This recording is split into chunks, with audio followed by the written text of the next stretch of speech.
Hi and welcome to Urban Jungle Lab UK. This is my tissue culture lab journal, real experiments, real result, and the lesson I learned along this way.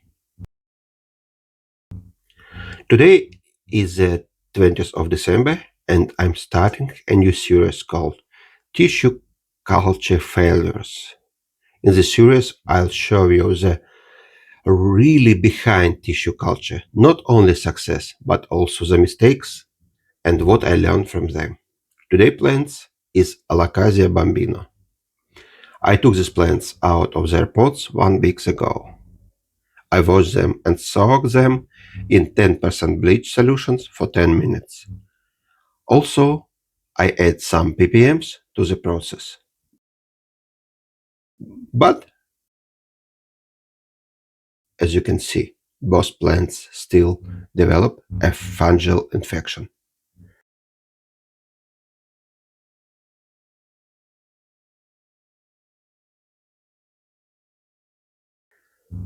On the first plant, the infection at the base. On the second plant, the fungus is showing up on the dead leaf tissue. And this is key point. It usually means the plant wasn't just dirty on the surface.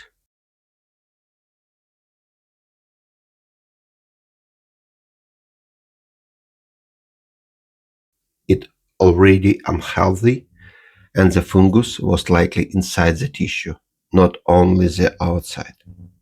So, what I did wrong? I tried to start tissue culture directly from a potted plant, even though this plant live indoors and even though they something get treatment. In this case, the treatment history was really not enough, and the plant materials was not clean enough for in vitro work.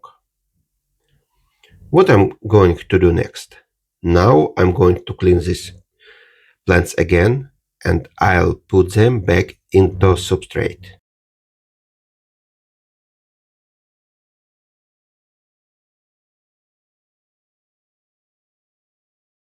I'm going to focus on recovery and treatment first. I will treat them regularly, about once a week, with an antifungal product.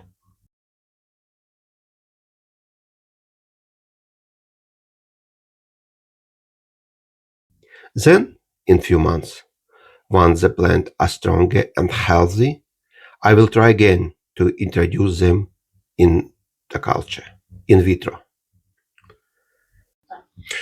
Now I'm using this Fungus Fighter Plus. It contained some active ingredient to protect my plants against fungal infection. Let's see how it works. We will check it in the next video. If you are interested in real tissue culture experience, the wins, the failures, and practical lessons, stay with me. Subscribe to the channel, and I keep sharing what I learn as I go. Thank you for watching this video.